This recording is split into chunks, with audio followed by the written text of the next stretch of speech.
Welcome and thank you for joining us today. My name is Mary Price. I'm the Events and Marketing Manager at the Shingo Institute at Utah State University.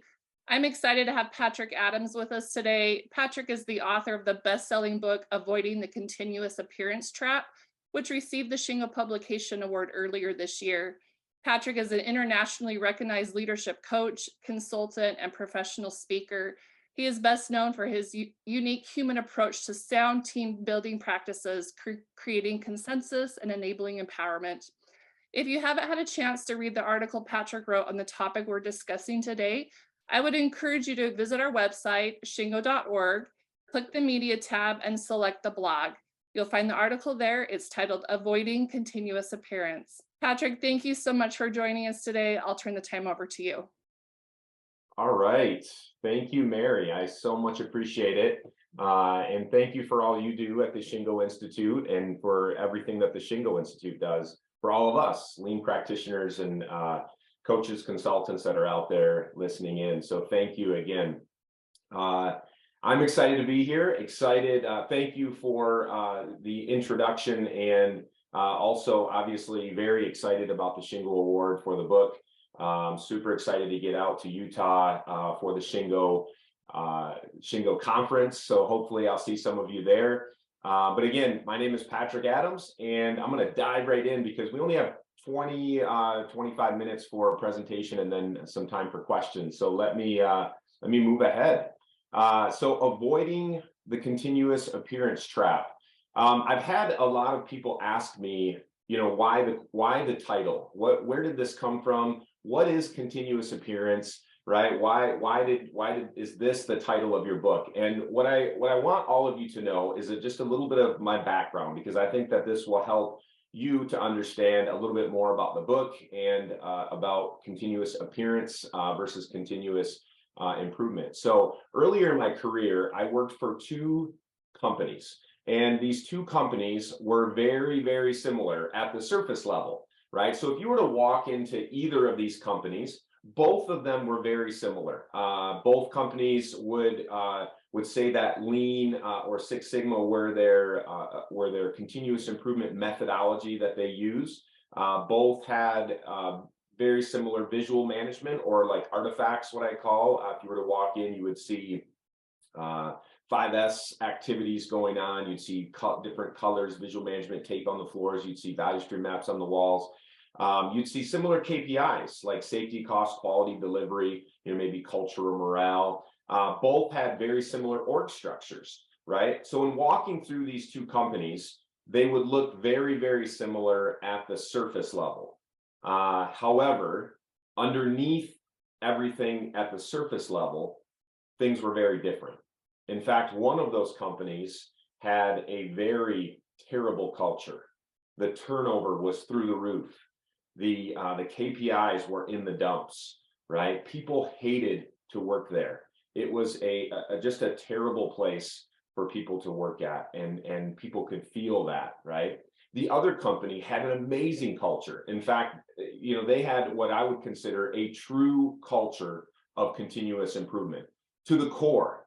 Right, their KPIs were right where they needed to be. Their turnover was very low. People loved working there. People stayed there long term because they just enjoyed the culture. They loved being a part of a company where they could use their minds and they could be involved and engaged in the activities that were happening at that company. So you have to ask yourself, right? What was the difference? What was the difference between these two companies?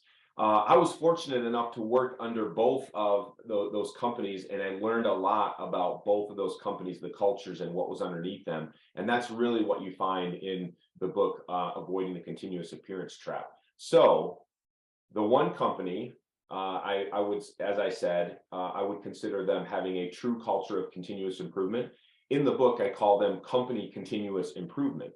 The other company had what I would consider a culture of continuous appearance, right? Where they appeared to have it all together at the surface level, but underneath, not so much, right? So that would be company continuous appearance. So many of you are probably thinking to yourselves, oh, I know exactly what you're talking about, because I'm either currently working in a company like that, or I've worked for a company, or I've experience that with another company, whatever it may be. There's so many companies out there that are currently living in this culture of continuous appearance. And so that's what I wrote the book about, called this culture of continuous appearance. Now, one of the things I want to mention to all of you is that there were three very simple truths that I would say made the distinction between the two cultures. And I want to share those three very simple truths with you. And then we'll talk about why that's important. So the first thing that I think is important for everyone to understand is that one company set very clear expectations while the other company did not, right? One company enabled action, and we'll talk a little bit more about that here in a minute. One company sustained the results, right? Now, again, I would say these are three very simple concepts, right? This isn't rocket science, but what I will say is in spending time in both of these organizations, what I found at Company Continuous Appearance was that it was very spotty with these three areas. So sometimes I would see an area or department of the business that set very clear expectations, right? And they enabled action. They empowered people to actually do the continuous improvement work. They might have even set apart time for them to step out of their normal roles and actually apply their learnings to improve the business, right? However, they didn't sustain the actions. They had no sustainment plan in place, right? So a new leader would come in and everything would change, and the current direction would then change to a new direction, right? So there was no sustainment. And when this happened, none of the change was sustained. Nothing that had been put in place, nothing that had been laid out by the employees or the leaders in that organization was sustained. It would all just fall apart. And you hear the term flavor of the month, right? There's flavor of the month activities happening all the time at Company Continuous Appearance.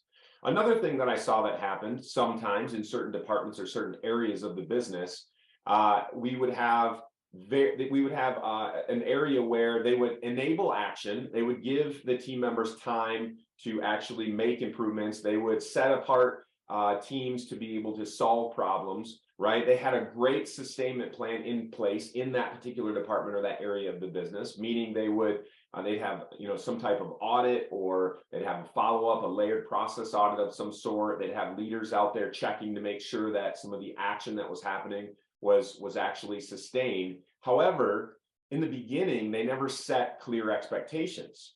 So, again, some of that work was, kind of spotty all over the place, right? We in the US, we call this the shotgun approach, right? Just go out there and just start fixing things. Do whatever you can to make improvements, but there was no clear direction, no clear expectations set up front. And what happened was we had a lack of organizational alignment when this was taking place in those departments or areas of the business. And the last thing that I experienced at Company Continuous Appearance was that sometimes leaders would set very clear expectations up front, and they would have that sustainment plan in place. They would have good follow-up. They would have leaders out there making sure that that things were being sustained. However, they didn't enable action, right? They were so busy that they said, we don't have time for continuous improvement. We don't have time to set apart 5 minutes a day for a tier meeting. We don't have time to allow you to be able to do some of these activities, right? So instead, what they had was mediocre results. Instead of having exponential results, they had mediocre results. Now, the difference was at Company Continuous Improvement, right? The company that had a true culture of continuous improvement. The difference there was leaders across the entire business. And this was a global organization. And I could go into a site in Michigan and I could see one thing happening, and I could go to a site in Poland and I could see another thing happening. And on both of those sites, they were very much aligned, right? Both of those sites had set clear expectations, which were all aligned to the corporate goals, right? So they set clear expectations. They enabled actions at both of these organizations because they knew the power of enabling team members to actually work on continuous improvement. They gave them time to be able to actually solve problems, right? So they enabled action, and they had great sustainment in place. So they had layered process audits in place. They had team members across the entire business, from executive leaders to mid-managers to frontline leaders to maintenance personnel that were involved in layered process audits. So they had great sustainment in place. And the result of that was a true culture of continuous improvement. So I want to share that with you. Again, it's 3 very simple truths, but I want to go back to the book real quick, because in the book, instead of chapter titles, I actually use questions, which is interesting, right? Questions. Why questions? I use 12 strategic questions that anyone can understand, very simple questions, but anyone can understand what's truly underneath their culture. Are you living in a culture of continuous appearance, or are you living in a culture of continuous improvement, right? The 12 questions give anyone the ability to assess their operations and begin taking action right away. But again, why questions, right? Why would I ask questions? Why questions at all? Why not just, if I worked in this organization where they had a true culture of continuous improvement, why wouldn't I just give you the roadmap? Why wouldn't I just say, take these 5 steps to develop a culture of continuous improvement, or follow this 12-step roadmap to develop your lean transformation? Why wouldn't I do that? Well, there's a reason, right?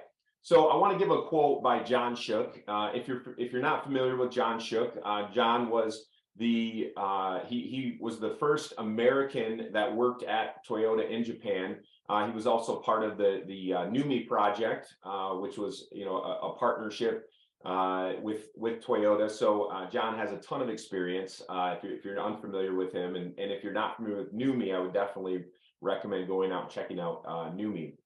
But John said, lean management is very much about asking the right questions and trying things, or encouraging others to try things. Lean management itself is not about providing the right answers, but it's very much about asking the right questions, right? You have to ask yourself, your organization, the right questions. And by asking yourself the right questions, right, it becomes this process of learning, right, versus a process of correcting. So the point is, I want individuals who are reading the book, I want them to begin their own scientific thinking for their organization, right? I want them to start on this path of learning. So I want them to answer the questions for themselves, rather than copying a roadmap or another organization, even copying Toyota, right? The solutions that Toyota created were in response to very specific problems that Toyota was having at a time in an industry with a team and a culture that's probably different than yours. So your solutions or your answers to the questions are probably going to be different than someone else's. So that's why I use questions. So what I'd like to do today is I want to ask all of you a question, and I want to use the answer to that question to kind of talk about a few other things before we end today. So the first question that I have for you is, what is culture? I want you to really think about the culture that you have, because everyone on this webinar, everyone listening to this podcast has a culture. You already have a culture, whether you've worked on it or not. A culture is the result of very specific inputs. Okay, so culture is an output. Culture happens. It happens based on your leaders, your mid-management, your team leaders, your individuals, your frontline workers.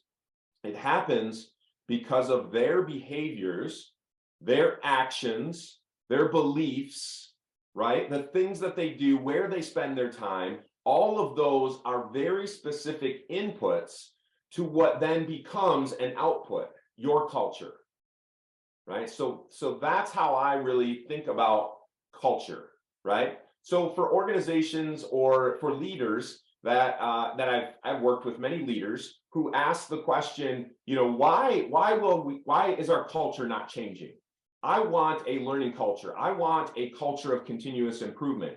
Let's make it happen, right? This is the vision that I have. This is the end result that I'm looking for. Why is it not happening, right? And the problem is that they're not changing the inputs.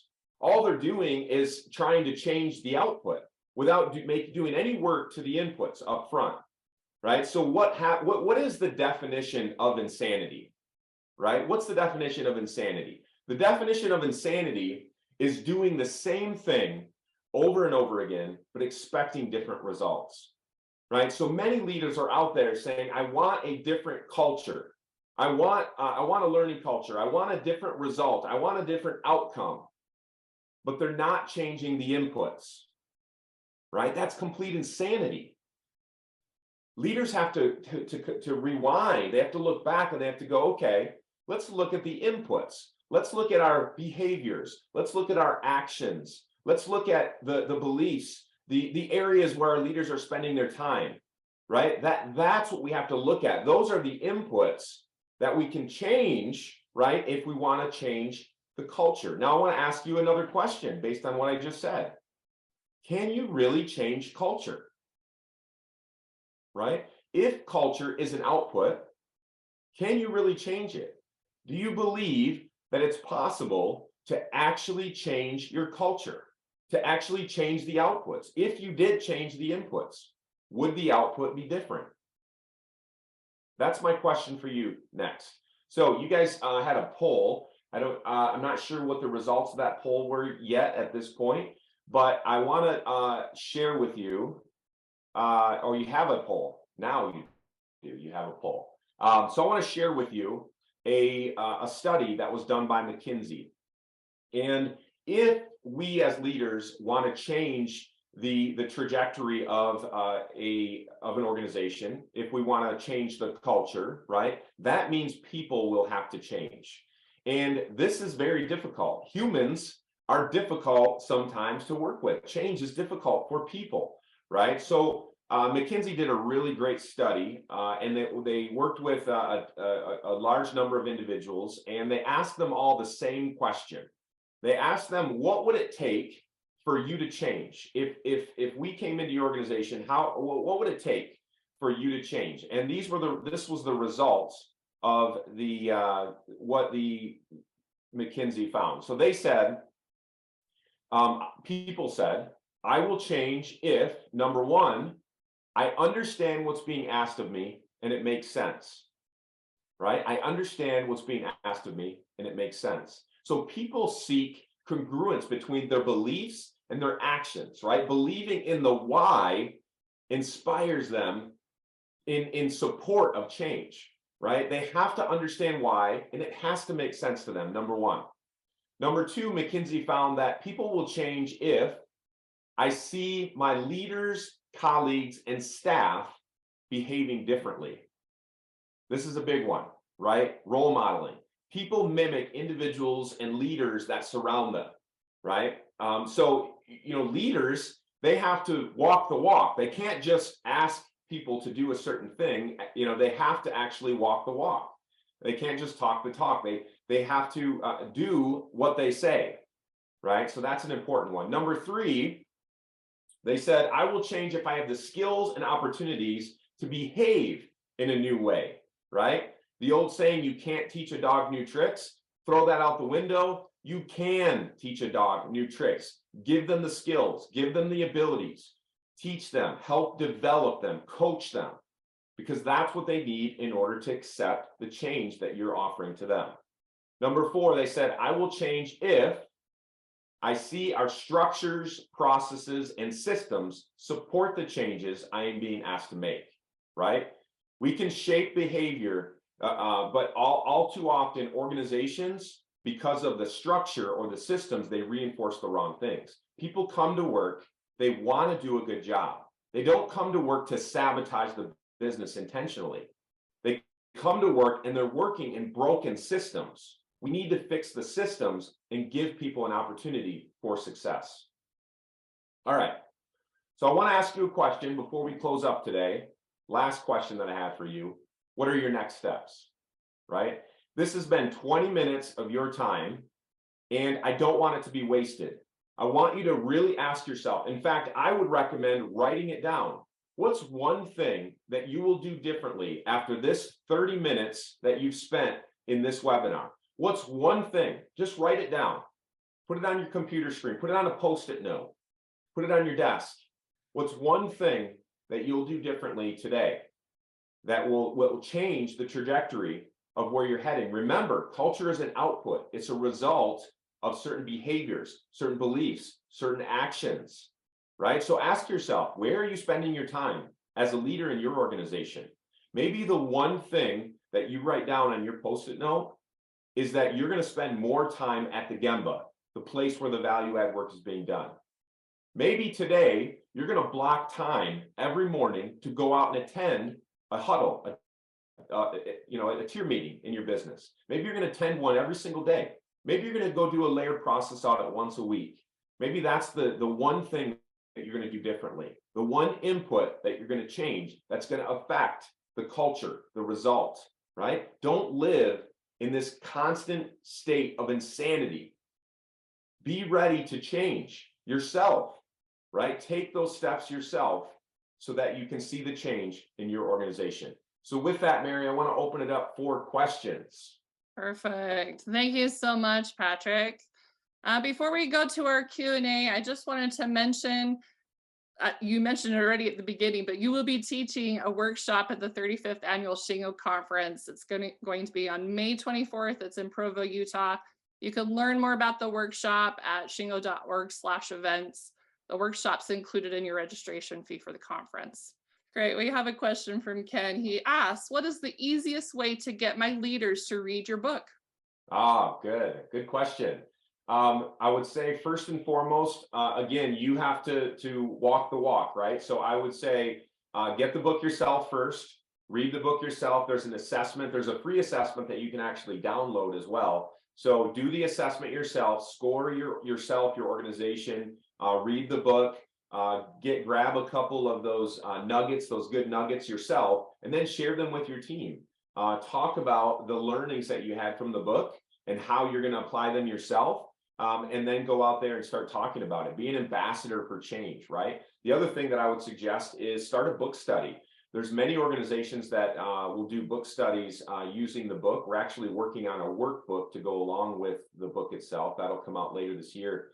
But start a book study and reach out to me. I'd love to come in and talk to your group after you've done the book study or right in the middle. Answer some questions, maybe talk about specific examples from the book on how those apply to your business. That's another great way to get leaders to read your book or to read my book.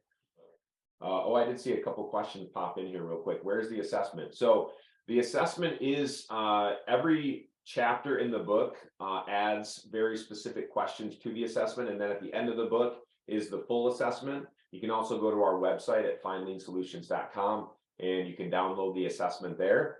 So either way, whether you get the book or you download it on our website, it's free on our website. So just go there and grab it. The other question is there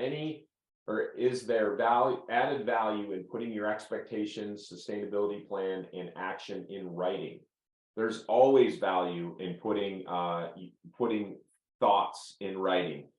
There's power in pen to paper, right? So definitely power in that. I would say not only you, but also your team or those around you, suggesting it to them. Let's write down our expectations. Let's write down our sustainability plan. Let's actually create a timeline of when I'm going to do these things, right? A very specific plan, and then due dates, right, on when I'm going to do that, and then hold yourself accountable. Have your own PDCA cycle on creating a plan, doing it, checking to make sure that you're actually moving forward with it, and then reflecting and taking some kind of action on that. Well, I think that's all of the questions that we have right now. Perfect. We will go ahead and say goodbye. Thank you so much for presenting today, Patrick, and thanks to all of our attendees. I hope you enjoyed it. Please make sure to go check out the blog, the article that Patrick wrote, shingo.org/blog, and we will see you next month. Thanks, Mary. Everyone.